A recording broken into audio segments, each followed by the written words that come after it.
Ma tante a envoyé un mème dans la discussion familiale, paysagiste égale nul avec les outils. La discussion familiale a explosé. Je suis parti discrètement. Au printemps, son jardin a été inondé, causant 15 000 $ de dégâts aux fondations. Elle m'a appelé en panique, je lui ai juste envoyé une capture d'écran. Ma tante a envoyé un mème dans la discussion familiale. Les paysagistes, des ratés avec des outils. La discussion familiale a explosé. Je suis parti en silence. Au printemps, son jardin a été inondé. 15 000 $. Dégâts sur les fondations. Elle a appelé, paniqué. Je lui ai juste envoyé une capture d'écran. Jamais je n'aurais pensé qu'un mème serait la chose qui finirait par me briser, mais il était là, brillant sur l'écran de mon téléphone à 21h47, un mardi d'octobre, publié par ma tante Linda dans notre conversation de groupe familial. L'image montrait un homme débraillé poussant une tondeuse à gazon avec pour légende, les paysagistes, des ratés avec des outils. En dessous, elle avait ajouté son propre commentaire, LOL, pourquoi aller à l'université si c'est juste pour tondre des pelouses toute sa vie, emoji souriant. Mon pouce flottait au-dessus de l'écran. J'étais paysagiste professionnel depuis 6 ans. J'avais un diplôme en horticulture et design environnemental de Penn State. J'avais travaillé sur des projets pour le Morris Arboretum et la Société d'horticulture de Pennsylvanie, et j'avais conçu des systèmes de drainage durable pour 3 parcs municipaux. Mais bien sûr, tante Linda, je ne fais que tondre des pelouses. Les messages ont commencé à affluer immédiatement. Mon cousin Brandon, tellement vrai, en plus. Mon oncle Marc, c'est ce qui arrive quand les jeunes ne font pas d'efforts. Ma grand-mère, béni soit son cœur ignorant, je ne comprends pas ce que ça veut dire, mais l'herbe a l'air jolie. J'ai regardé la discussion exploser pendant exactement 7 minutes. 17 messages. Chacun d'eux était comme un petit coup de couteau entre mes côtes. Ma mère est intervenue, essayant de détourner l'attention. Oh, Linda, tu sais que Robin fait plus que simplement tondre. Mais même sa défense semblait faible, presque apologétique, comme si elle était embarrassée en mon nom. Tante Linda a répondu, je suis sûre que le travail de Robin est très important. Quelqu'un doit bien faire le travail manuel. Emoji biceps fléchi. Le travail manuel. Comme si comprendre la composition du sol, les nappes phréatiques, les écosystèmes de plantes indigènes et le nivellement structurel étaient l'équivalent d'un travail physique abrutissant. Comme si le logiciel de modélisation 3D que j'utilisais était quelque chose que n'importe quel raté avec une pelle pouvait maîtriser. J'ai quitté la conversation sans un mot. Pas de discours de départ spectaculaire, pas de paragraphe de colère pour défendre ma carrière. J'ai juste cliqué sur « Quitter le groupe » et laissé le silence parler de lui-même. Mon téléphone a vibré de messages privés en quelques minutes. Maman, Robin, ma chérie. Elle ne le pensait pas comme ça. Papa, ne sois pas si sensible. C'est juste une blague. Ma sœur, Claire, revient dans la discussion. Tu fais ta drama queen. J'ai bloqué les notifications de la discussion familiale et je suis allé me coucher. La colère m'a tenu éveillé jusqu'à 3 heures du matin, mon esprit rejouant chaque commentaire dédaigneux, chaque insulte désinvolte à ma profession que j'avais ravalée au fil des ans. Le lendemain matin, j'ai reçu un texto de tante Linda elle-même. Waouh, sérieusement? Tu vas faire un caprice pour un mème stupide? Grandis un peu, Robin. Ce n'était même pas à propos de toi spécifiquement. J'ai fixé ce message en buvant mon café. L'audace de qualifier mes sentiments blessés de caprice, tout en affirmant que ce n'était pas personnel, était presque impressionnante par son manque de conscience de soi. J'ai posé mon téléphone face contre le comptoir et je me suis préparé pour le travail. Ma journée était remplie de rendez-vous clients. Le premier était avec la famille Henderson à Bramauer, qui voulait transformer son jardin en pente en une terrasse avec un système de récupération d'eau de pluie. Madame Henderson m'a accueilli à la porte avec un enthousiasme sincère, m'a posé des questions détaillées sur les plantes indigènes et a même pris des notes pendant notre consultation. Elle a respecté mon temps, apprécié mon expertise et programmé un suivi sans essayer de négocier mes tarifs à la baisse. Voilà à quoi ressemblait le respect professionnel. Pendant le déjeuner, j'ai vérifié mon téléphone. 14 appels manqués de membres de ma famille, 23 messages textes. La discussion familiale avait apparemment explosé après mon départ, plusieurs personnes exigeant que je revienne et que je m'excuse auprès de Linda pour avoir surréagi. Ma sœur Claire avait envoyé un message séparé, maman pleure. Papa est furieux. Tu fais de cette histoire tout un plat. Excuse-toi et passe à autre chose. M'excuser de quoi? D'avoir des sentiments? D'attendre un respect élémentaire? Je n'ai pas répondu. Voici ce que personne dans ma famille ne comprenait à propos de mon travail. Je ne me contentais pas de rendre les choses jolies. Je résolvais des problèmes. Des problèmes de drainage, d'érosion, des problèmes de fondation causés par un mauvais nivellement et une mauvaise gestion du ruissellement. J'avais fait économiser des dizaines de milliers de dollars à des propriétaires en détectant des problèmes avant qu'ils ne deviennent catastrophiques. Tante Linda vivait dans une maison de style colonial à Westchester, en Pennsylvanie, construite au début des années 1990. Belle propriété, près d'un demi-hectare, située sur une pente douce avec des chênes matures. Je lui avais rendu visite de nombreuses fois au fil des ans pour les fêtes et les réunions de famille. J'avais remarqué des choses dans son jardin qui faisaient tiquer mon œil de professionnel. Les gouttières se déversaient directement sur le sol, juste à côté des fondations. Le nivellement à l'arrière de la maison penchait vers la structure au lieu de s'en éloigner. Elle avait un jardin de rocailles décoratifs sur le côté en amont qui, en gros, canalisait l'eau directement vers son sous-sol. Je l'avais mentionné une fois, de manière décontractée, lors d'un barbecue du 4 juillet, 3 ans auparavant. Linda, tu devrais peut-être penser à refaire le nivellement de ton jardin. Cette pente va te causer des problèmes un jour ou l'autre. Elle avait ri. Littéralement ri. Oh, Robin, toujours à essayer de trouver des clients. La maison va très bien depuis 30 ans. Je pense qu'on survivra sans payer quelqu'un pour déplacer de la terre. J'avais haussé les épaules et pris un autre burger. Pas ma maison, pas mon problème. Sauf que maintenant, après la cruauté désinvolte et l'indifférence de la famille à ce que j'avais ressenti, j'ai réalisé quelque chose de libérateur. Je ne leur devais rien. Ni mon expertise, ni mes avertissements, ni mon aide. Les jours qui ont suivi ma sortie de la discussion familiale ont été étranges. Je me sentais à la fois coupable et pleine de pouvoir. Marcus a remarqué le changement dans mon humeur et m'a posé des questions à ce sujet un soir, pendant le dîner. Tu sembles différente, dit-il en enroulant des pâtes sur sa fourchette. Plus légère, mais aussi un peu tendue, comme si tu attendais quelque chose. J'en ai fini de m'excuser d'avoir des exigences, lui ai-je dit. Toute ma vie, j'ai été celle qui apaise les tensions, celle qui arrange les choses, celle qui rit quand quelqu'un fait une blague à mes dépens, parce que faire des histoires serait pire que de simplement l'accepter. Et maintenant je suis fatigué. J'ai un diplôme. J'ai des certifications professionnelles. J'ai bâti une entreprise prospère, et ma propre famille me traite comme si je faisais quelque chose d'embarrassant qu'ils doivent tolérer. Marcus a tendu la main par-dessus la table et a serré la mienne. Pour ce que ça vaut, je te trouve incroyablement talentueuse. Le travail que tu fais est complexe et important. Je sais. J'aimerais juste que ma famille le comprenne. Les semaines passèrent. Je me suis jeté dans le travail, acceptant de nouveaux projets avec une énergie que je n'avais pas ressentie depuis des mois.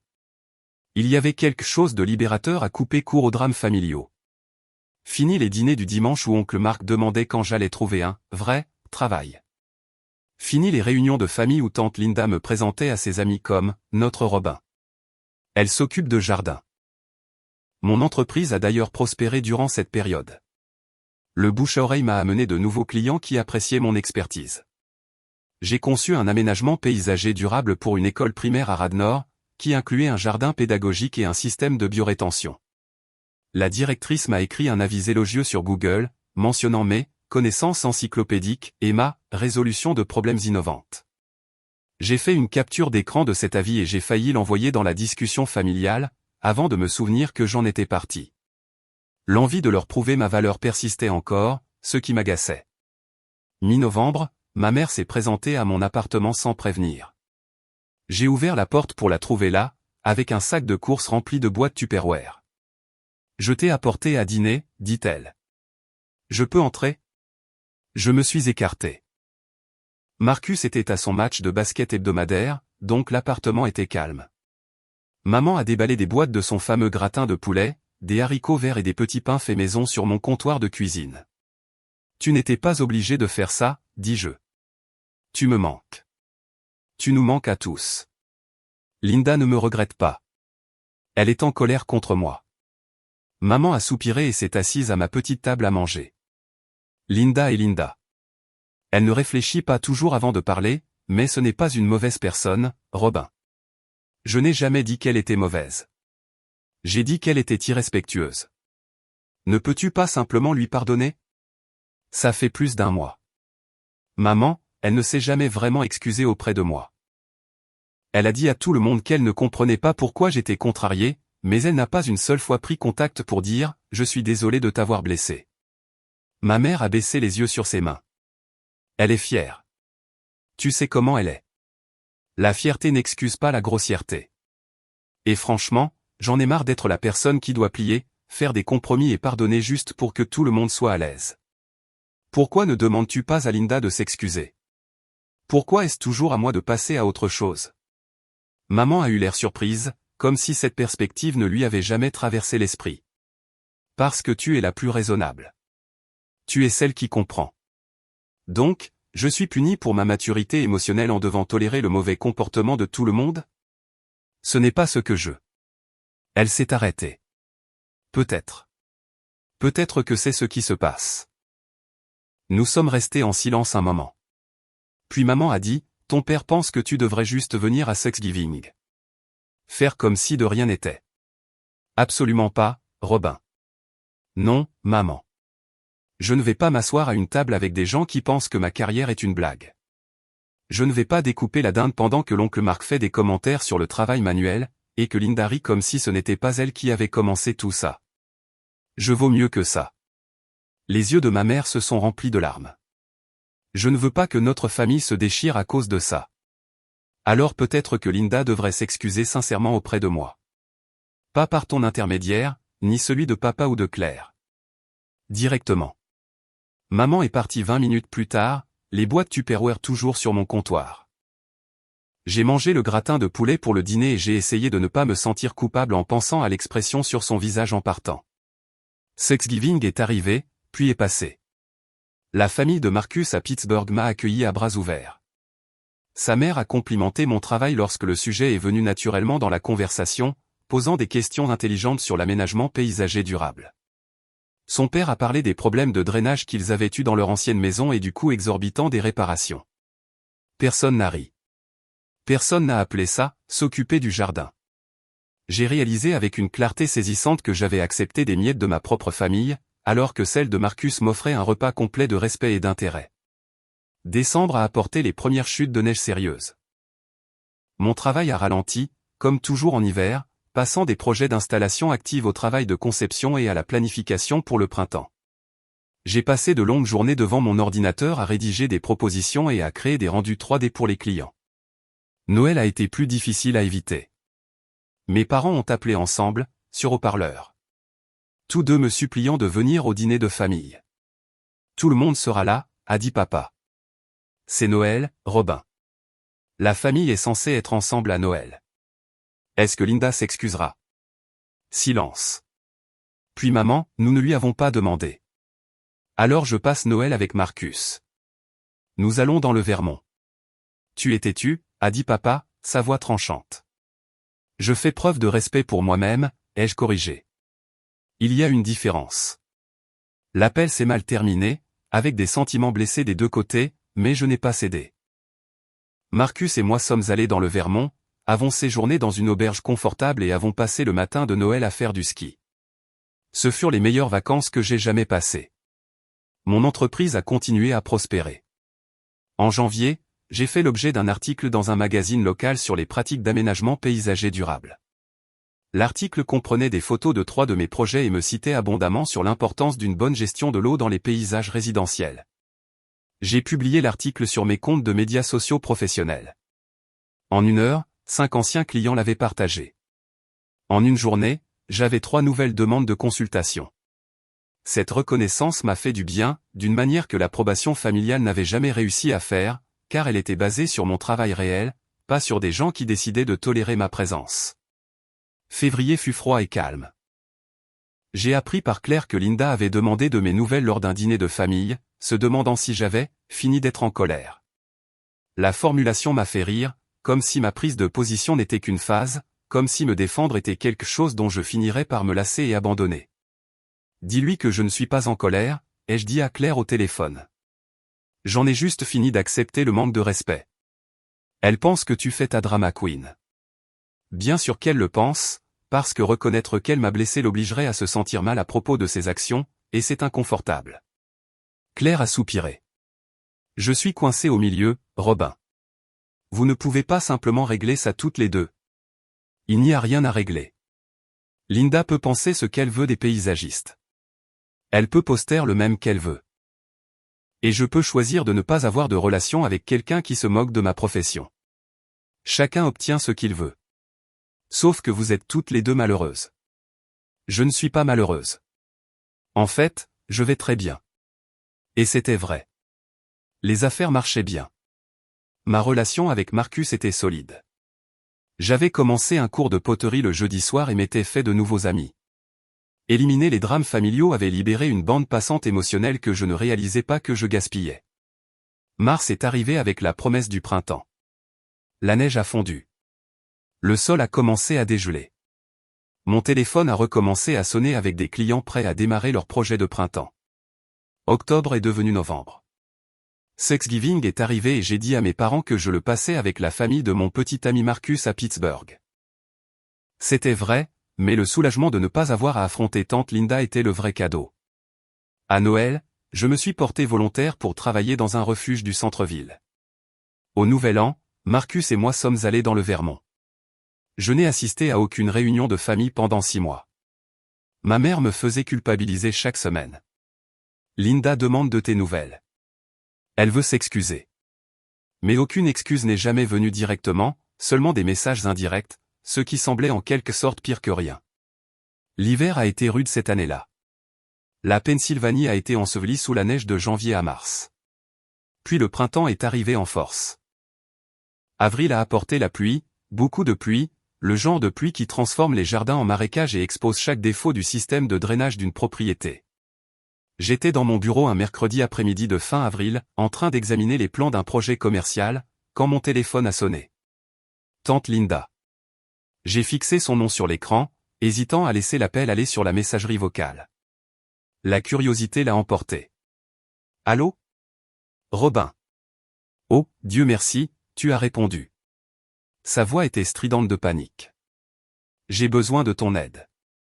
C'est une urgence. Notre sous-sol est inondé, il y a de l'eau partout et l'entreprise spécialisée dans les fondations dit que nous avons des dommages structurels majeurs. Et ralenti, dis-je en gardant ma voix neutre. Que s'est-il passé? Elle s'est lancée dans une explication frénétique. Les fortes pluies de printemps avaient saturé son jardin. L'eau s'était accumulée contre ses fondations.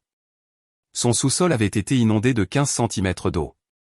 Lorsque la société de décontamination d'urgence est venue, ils ont découvert des fissures dans ses fondations. De grosses fissures. Le genre qui signifiait un compromis structurel sérieux. Ils disent que ça va coûter 15 000 $ à réparer, se lamenta-t-elle. Peut-être plus. Et la compagnie d'assurance dit que ce n'est pas couvert parce que c'est un problème d'entretien, pas un événement soudain.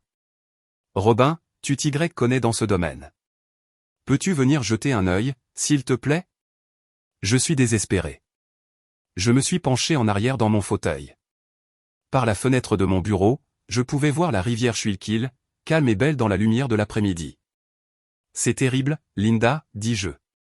As-tu appelé un paysagiste? Silence. Puis, quoi? Un paysagiste? Tu sais, quelqu'un qui peut évaluer tes problèmes de drainage et corriger les problèmes de nivellement qui font que l'eau s'écoule vers tes fondations au lieu de s'en éloigner. C'est littéralement ce que font les paysagistes. Je t'appelle toi. Tu es de la famille. Je pensais que tu pourrais juste venir jeter un œil et me dire quoi faire. Je suis une paysagiste, Linda. Je suis l'une de ces ratées avec des outils. Tu te souviens. Le silence s'est étiré si longtemps que j'ai cru qu'elle avait raccroché. Puis, doucement, Robin, s'il te plaît. Je suis désolé pour ce même stupide. Je n'ai pas réfléchi. Non, tu n'as pas réfléchi. Tu n'as pas pensé à quel point c'était méprisant et cruel. Tu n'as pas pensé au fait que j'ai passé des années à étudier et à me former pour cette carrière. Tu n'as pas pensé à t'excuser directement auprès de moi au lieu de demander à ma mère d'arranger les choses. Et tu n'as certainement pas pensé au conseil gratuit que je t'ai donné il y a 3 ans, quand je t'ai dit que ton nivellement allait causer des problèmes. Tu m'as dit ça au barbecue du 4 juillet 2022? Tu t'es moqué de moi et tu as dit que la maison allait très bien depuis 30 ans. Je pouvais entendre sa respiration à l'autre bout du fil, traitant cette information. Je ne m'en souviens pas, bien sûr que non, parce que mon avis professionnel n'avait pas d'importance pour toi à l'époque, et il n'en a que maintenant parce que tu as besoin de quelque chose de moi. Robin, je t'en supplie. Je te paierai. Quel que soit ton tarif. La société de fondation dit que nous devons régler le drainage avant même de pouvoir commencer à réparer les fissures, sinon nous nous retrouverons avec le même problème. J'ai ouvert le tiroir de mon bureau et j'ai sorti mon téléphone, faisant défiler mes captures d'écran jusqu'à ce que je trouve ce que je cherchais. Il y a 6 mois, la nuit où tout avait implosé, j'avais pris une capture d'écran de la discussion familiale avant de partir. Le même, son commentaire, l'avalanche de messages du reste de la famille. Linda, je vais t'envoyer quelque chose par texto. Attends une seconde. Je lui ai envoyé la capture d'écran. Ce que je veux que tu comprennes, continuai-je, c'est que je ne refuse pas de t'aider parce que je suis mesquine ou rancunière. Je refuse de t'aider parce que tu as clairement montré que tu ne respectes pas ce que je fais. Tu penses que c'est une blague. Tu penses que je suis une ratée. Alors, pourquoi voudrais-tu qu'une ratée répare ton problème de fondation à 15 000 $? Ce même n'était pas à propos de toi. Il concernait toute ma profession, ce qui m'inclut. Et tu l'as publié dans une discussion avec ta nièce qui travaille dans cette profession. Alors, oui, Linda, c'était à propos de moi. Très bien. J'avais tort. Je suis désolé. C'est ce que tu veux entendre? Je suis désolé. Une excuse donnée sous la contrainte, extraite par le désespoir, vaut à peu près autant que l'eau dans son sous-sol, c'est-à-dire rien. J'apprécie les excuses, dis-je calmement, mais je ne vais toujours pas t'aider. J'ai une liste d'attente de 6 semaines en ce moment, et chacun de ces clients apprécie mon expertise et me traite avec respect. Je ne vais en écarter aucun pour quelqu'un qui pense que je suis une ratée. Tu vas vraiment faire ça? Me laisser tomber quand j'ai besoin d'aide. L'audace était presque impressionnante. Tu m'as laissé tomber quand j'avais besoin du soutien et du respect élémentaire de ma famille. Tu ne fais que recevoir la même énergie en retour. Attends, donne-moi au moins une recommandation. Qui puis-je appeler? J'aurais pu. J'avais des collègues qui sauteraient sur un projet de drainage et de nivellement de 15 000 $. Au lieu de ça, j'ai dit, Google paysagiste près de chez moi. Je suis sûr que n'importe lequel de ces ratés avec des outils pourra t'aider. J'ai raccroché avant qu'elle ne puisse répondre. Mes mains tremblaient. Pas de colère. J'avais dépassé ça. Mais de quelque chose d'autre. De libération, peut-être. Le sentiment de m'être enfin affirmé d'une manière qui comptait. Marcus est rentré ce soir-là pour me trouver sur le canapé avec un verre de vin, l'air remarquablement paisible. Bonne journée? A-t-il demandé. Tante Linda a appelé. Sa maison est inondée, des dommages aux fondations. Elle veut mon aide. Il s'est assis lentement. Et tu as dit? J'ai dit non. Ses yeux se sont agrandis. Vraiment? Vraiment. Je lui ai envoyé la capture d'écran du même et je lui ai dit d'engager un de ces ratés dont elle se moquait. Marcus s'est mis à rire. Pas un rire cruel, mais le genre de rire qui vient quand la justice est servie, froide et parfaite. Tu es mon héroïne. En moins d'1 heure, mon téléphone a commencé à exploser. Maman, Linda est hystérique. Elle dit que tu as refusé de l'aider et que tu as été cruel. Que se passe-t-il? Papa, c'est puéril, Robin. C'est ta famille. Claire, sérieusement, tu vas laisser sa maison s'effondrer pour un même stupide d'il y a 6 mois? Brandon, waouh, je ne savais pas que tu étais si mesquine. Je n'ai répondu qu'à ma mère. Linda a accès au même paysagiste professionnel que tout le monde. Elle peut en engager un. Ce n'est pas mon problème. Maman a appelé immédiatement. J'ai laissé l'appel aller sur la messagerie vocale. Elle a rappelé encore et encore. Au 4e appel, j'ai répondu. Robin Marie Peterson. C'est ridicule. Ta tante est en crise. Sa crise était évitable. Je l'ai prévenue il y a 3 ans. Elle ne se souvient pas que tu l'as prévenue. Ce n'est pas mon problème, maman. Elle a rejeté mon opinion professionnelle à l'époque et elle s'est moquée de toute ma carrière il y a 6 mois. Je ne lui dois rien. C'est ta famille. La famille ne s'humilie pas publiquement pour ensuite attendre des faveurs quand ça l'arrange. La voix de ma mère est devenue glaciale. Tu es méchante et immature. Ça ne te ressemble pas, peut-être l'ancienne moi. Celle qui avalait chaque commentaire dédaigneux et chaque blague condescendante parce que maintenir la paix était plus important que mon amour-propre. Cette personne n'existe plus. J'ai raccroché. Puis j'ai éteint mon téléphone et j'ai passé la soirée à regarder un film avec Marcus, me sentant plus légère que je ne l'avais été depuis des mois. Le lendemain, j'ai reçu un email de l'oncle Marc. L'objet, extrêmement déçu. L'email détaillait comment je détruisais la famille, comment tante Linda était anéantie, comment mon égoïsme allait leur coûter leur maison. Il disait que je devrais avoir honte. Il disait que mes parents m'avaient mieux élevé que ça. J'ai lu l'email 2 fois, sentant la colère monter. Puis j'ai répondu par une seule phrase. Les paysagistes, des ratés avec des outils. Emoji souriant. Et j'ai cliqué sur envoyer. 3 minutes plus tard, mon téléphone a sonné. Oncle Marc. J'ai répondu. Allô? Mais qu'est-ce qui ne va pas chez toi? Sa voix tremblait de fureur. Linda pleure. Elle risque de perdre sa maison. Et tu renvoies ces saletés sarcastiques. Ce ne sont pas des saletés, oncle Marc. C'est une citation directe de ta sœur, le même qu'elle a publié et qui a déclenché tout ça. C'était une blague. C'était une insulte pour moi et pour tous les membres de ma profession. Et tu sais quoi? Si Linda perd sa maison, ce qui n'arrivera pas, d'ailleurs, elle fait juste sa drama queen. Ce ne sera pas parce que j'ai refusé de l'aider. Ce sera parce qu'elle a ignoré un conseil professionnel il y a 3 ans et n'a pas entretenu correctement sa propriété. Tu pourrais arranger ça pour elle. Je le pourrais. Tout comme des centaines d'autres paysagistes dans la région. Pourquoi faudrait-il que ce soit moi? Parce que tu es de la famille. La famille se respecte, Marc. La famille ne se moque pas des carrières des autres pour ensuite exiger du travail gratuit quand ça l'arrange. Tu vas vraiment laisser un mème stupide ruiner ta relation avec ta tante? Non. Linda va laisser son propre comportement ruiner notre relation. Je refuse simplement de prétendre que ce n'est pas arrivé. Il m'a raccroché au nez. Claire a appelé ensuite. Robin. Bon sang. Qu'est-ce qui ne va pas chez toi? Cet email à papa était tellement. Ce n'était pas une pensée originale, Claire. J'ai juste cité tante Linda. C'est insensé. Elle s'est excusée après 6 mois et seulement parce qu'elle avait besoin de quelque chose de moi. Ce n'est pas une excuse. C'est de la manipulation. Alors, tu vas la laisser souffrir? Je vais la laisser payer un professionnel pour régler le problème dont elle avait été avertie et qu'elle a choisi d'ignorer. Bienvenue aux conséquences de ses propres actes.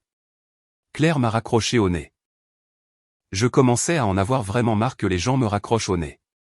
Ce soir-là, Marcus est rentré et m'a trouvé en train de manger de la glace directement dans le pot pour gérer mon stress. Il s'est assis à côté de moi sur le canapé. Journée difficile? Oncle Marc m'a traité d'égoïste. Claire m'a appelé. Maman ne me parle plus. Et apparemment, je suis en train de détruire à moi seul toute la famille à cause d'un problème de drainage que Linda a créé elle-même, et de mon refus de régler le dit problème de drainage gratuitement tout en prétendant qu'elle ne m'avait pas insulté. Marcus m'a pris la glace des mains et l'a posée sur la table basse. Regrettes-tu d'avoir tenu bon? J'y ai réfléchi. Vraiment réfléchi. Non. J'en ai marre d'être traité comme le punching ball de la famille. J'en ai marre que ma carrière soit le sujet de blagues. J'en ai marre qu'on attende de moi que j'aide des gens qui ne me respectent pas, alors arrête de te remettre en question. Tu ne fais rien de mal. Ça ne fait pas du bien pour autant, tout ce conflit. Non, a convenu Marcus. Mais être manqué de respect par les gens qui sont censés t'aimer non plus. Il avait raison. L'inconfort du conflit était temporaire. Les dommages à mon amour-propre en tolérant un manque de respect constant seraient permanents. Ma grand-mère a appelé ensuite. Douce grand-mère Hélène, qui ne comprenait probablement toujours pas ce que signifiait le mème original. Robin, ma chérie, ta tante est très contrariée. Ne peux-tu pas l'aider? La famille s'entraide. Grand-mère, est-ce que la famille se moque des carrières des autres dans des discussions de groupe? Oh, je ne sais rien de toutes ces histoires de textos, mais ta tante a besoin de toi. Grand-mère, je t'aime, mais Linda a besoin d'un paysagiste professionnel, pas d'une faveur familiale. Et elle a très clairement fait savoir qu'elle pense que les paysagistes professionnels sont des ratés, donc elle ne devrait avoir aucun problème à en engager un. Même grand-mère Hélène n'a pas pu contredire cette logique.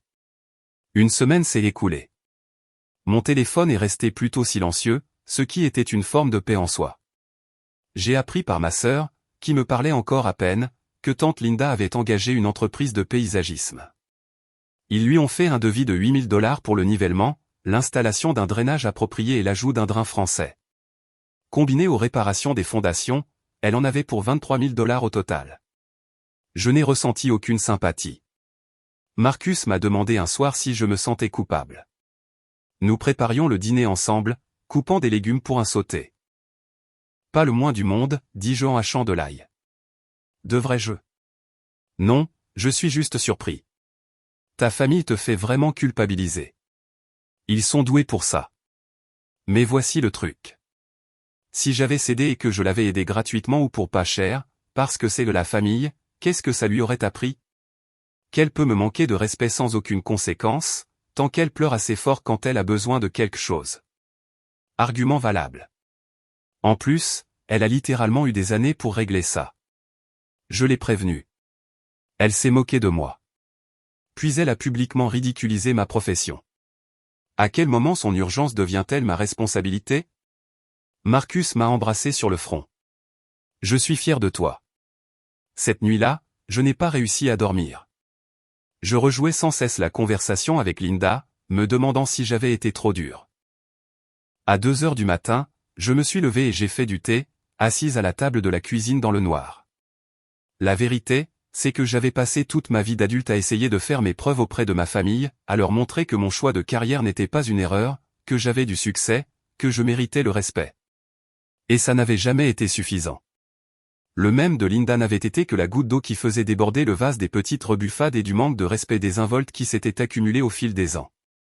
J'ai pensé à toutes les réunions de famille où quelqu'un avait fait une blague sur le fait que je jouais dans la terre. La fois où l'oncle Marc avait demandé si je faisais toujours ce truc de jardinage, alors que je dirigeais mon entreprise depuis 4 ans. La façon dont tante Linda demandait toujours quand j'allais me poser et trouver une vraie carrière, comme si l'architecture paysagère n'en était pas une. Mon téléphone a vibré. C'était 2h17. Ma sœur Claire. Je n'arrive pas à dormir non plus. Je voulais juste que tu saches que je pense que tu as bien fait. Linda est insupportable depuis des années et quelqu'un lui a enfin dit ces 4 vérités. Ne les laisse pas te faire culpabiliser pour que tu t'excuses. J'ai répondu, merci. J'avais besoin d'entendre ça. La femme de Brandon, Jennifer, est aussi dans la team Robin, au fait. Elle a dit à Brandon ce soir que s'il pense que tu as tort, il peut dormir sur le canapé. Il remet maintenant tout en question. J'ai souri malgré moi. Parfois, les meilleurs alliés venaient d'endroits inattendus. Le lendemain matin, j'avais une consultation avec une nouvelle cliente à Devon. Madame Patterson était une enseignante à la retraite qui voulait convertir son jardin de banlieue en un habitat pour plantes indigènes. En parcourant sa propriété, j'ai remarqué les mêmes problèmes que j'avais vus chez Linda. Mauvais nivellement, gouttières se déversant contre les fondations, eau stagnante au mauvais endroit. Madame Patterson, je dois être honnête avec vous. Avant de faire la moindre plantation, nous devons régler votre situation de drainage. Vous voyez comment le sol penche vers votre maison ici? Cela va causer des problèmes de fondation à terme si nous ne réglons pas ça. Elle a hoché la tête sérieusement, prenant des notes. Combien cela coûterait-il? Probablement environ 6 000 $ pour refaire le nivellement et installer un drainage adéquat. Ce n'est pas un travail glamour, mais ça vous évitera des dizaines de milliers de dollars de dépenses plus tard. Faisons-le. Je préfère prévenir les problèmes plutôt que de les réparer plus tard. J'ai failli rire. Cet inconnu, qui me connaissait depuis 30 minutes, faisait plus confiance à mon expertise que ma propre tante après 30 ans. En rentrant chez moi en voiture, j'ai senti la dernière once de culpabilité se dissoudre. Je n'avais rien fait de mal. J'avais offert un conseil professionnel des années auparavant, j'avais été ignoré, on s'était moqué de moi publiquement, puis j'avais refusé d'aider quelqu'un qui ne m'avait montré aucun respect. Ce n'était pas mesquin. C'était de l'amour-propre. 2 semaines après l'appel paniqué initial de Linda, j'ai reçu un texto d'elle. Pas un appel cette fois, un texto. L'entreprise de paysagisme a réglé le drainage. Ils ont dit que tu avais raison pour le nivellement. Les réparations des fondations commencent la semaine prochaine. Le coût total est de 23 000 $. J'espère que tu es contente. Je n'avais recommandé personne, mais j'ai laissé passer ça. Au lieu de ça, j'ai répondu, je suis désolé que ça coûte si cher. Pour ce que ça vaut, si tu avais réglé le problème quand je l'ai mentionné pour la première fois il y a 3 ans, tu aurais probablement pu éviter tout ça pour quelques milliers de dollars. Les problèmes de drainage ne se règlent pas tout seuls. Elle n'a pas répondu. Ma mère a appelé cet après-midi-là. Linda m'a montré ton texto. C'était très condescendant. C'était factuel. Tu aurais pu l'aider à éviter ça. J'ai essayé de l'aider à éviter ça en 2022. Elle s'est moquée de moi, maman. Elle a littéralement ri. Et puis il y a 6 mois, elle a publié ce même traitant les gens de ma profession de raté. Donc non, je n'aurais pas pu l'aider à éviter ça, parce qu'il aurait fallu qu'elle soit disposée à m'écouter en premier lieu. Maman a soupiré. Elle a appris sa leçon, Robin. Bien. Alors les 23 000 $ ont été un excellent investissement éducatif. Quand vas-tu laisser tomber cette histoire? J'ai déjà laissé tomber. Je ne suis plus en colère. J'en ai juste fini d'être le membre de la famille qu'on manque de respect et de qui on attend ensuite qu'il sourie et aide. Quoi qu'il en soit, Linda peut appeler n'importe quel paysagiste qu'elle veut à l'avenir. Je suis sûr qu'ils seront heureux de prendre son argent. Le week-end du Memorial Day est arrivé. La famille prévoyait le barbecue habituel chez mes parents. J'ai reçu l'invitation par texto de Claire. S'il te plaît, viens. Ça fait 6 mois. Tout le monde veut passer à autre chose. Je n'ai pas répondu immédiatement. Marcus et moi en avons parlé au petit déjeuner le samedi matin. Tu veux y aller? A-t-il demandé. Une partie de moi le veut. Mes parents me manquent. Les bons moments des réunions de famille me manquent. Mais ça ne me manque pas de sentir que ma carrière est une blague pour eux. Ça ne me manque pas d'être le paillasson de la famille. Alors ne sois pas le paillasson. Va, sois agréable, mais maintiens tes limites. Il faisait paraître ça simple. Peut-être que ça l'était. J'ai répondu à Claire, je viendrai, mais si quelqu'un fait un seul commentaire sur le paysagisme, la maison de Linda ou le fait que je sois mesquine, je pars. Sans discussion, sans drame. Je m'en irai, c'est tout. Claire a répondu, marché conclu, je le dirai à tout le monde. Le lundi du Memorial Day est arrivé, ensoleillé et chaud. Marcus et moi sommes arrivés chez mes parents à 14 h avec une tarte achetée en magasin et peu d'attente. Mon père a ouvert la porte. Robin, tu nous as manqué. Il m'a serré fort dans ses bras, et j'ai senti une partie de la tension se relâcher de mes épaules. Quoi qu'il en soit, mes parents m'aimaient. Le jardin était rempli de visages familiers. Oncle Marc était au barbecue. Grand-mère Hélène tenait la cour à la table de pique-nique, racontant une histoire sur le quartier dans les années 1960. Brandon et sa femme couraient après leur jeune enfant dans le jardin. Claire m'a fait un signe de la main depuis le porche, et là, assise dans une chaise de jardin avec un verre de limonade, se trouvait tante Linda. Nos regards se sont croisés. Elle a détourné les yeux la première. J'ai pris une bière dans la glacière et me suis installé pour discuter avec ma cousine Sarah, qui était vétérinaire et avait toujours été l'une des personnes sensées de la famille. Nous avons parlé de sa nouvelle clinique, du travail de Marcus dans le cabinet d'architecture, de la saison décevante des Phillies. 1 heure a passé, puis 2. Tante Linda et moi avons maintenu une distance prudente, tournant l'une autour de l'autre dans le même espace sans jamais entrer en collision.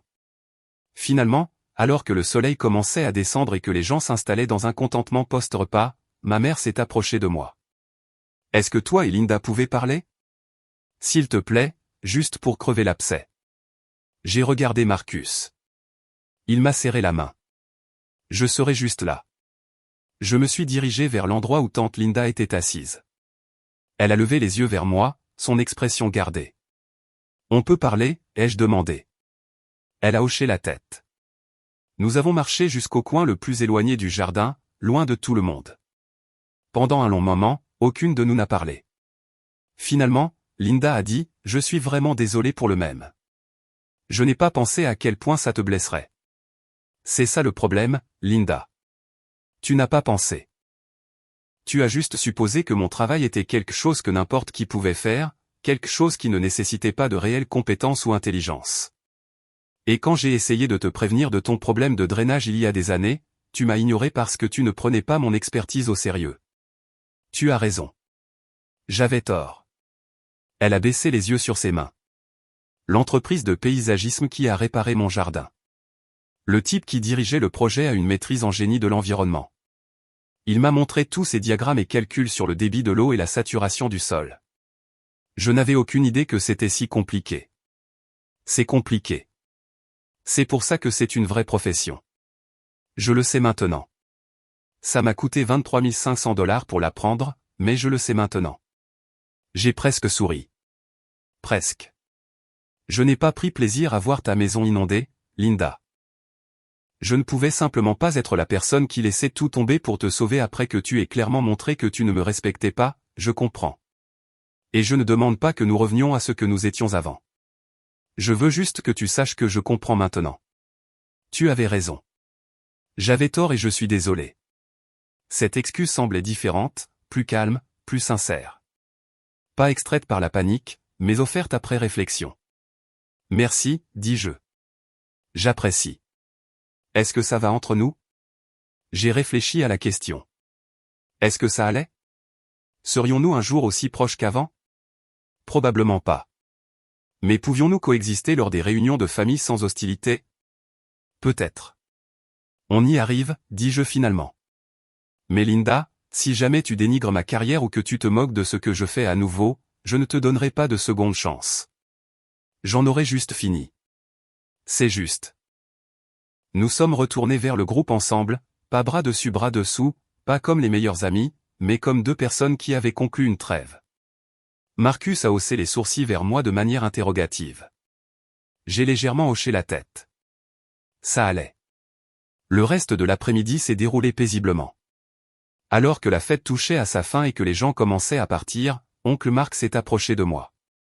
Robin, je te dois aussi des excuses. L'email que j'ai envoyé était déplacé. Oui, il l'était. Linda a toujours été ma petite sœur. Je suis passé en mode protection sans penser à ta version des faits. Je comprends ça, mais peut-être que la prochaine fois, demande les deux versions avant d'envoyer un email en colère. Marché conclu. Sur le chemin du retour, Marcus a tendu la main et a pris la mienne. Comment te sens-tu? Plus légère. Pas complètement réparée, mais mieux. Penses-tu que tu retourneras régulièrement aux événements familiaux? Oui, probablement. Mais je ne serai plus jamais la personne qui tolère le manque de respect juste pour maintenir la paix. Cette version de moi a disparu pour de bon. Bien. J'aime mieux cette version.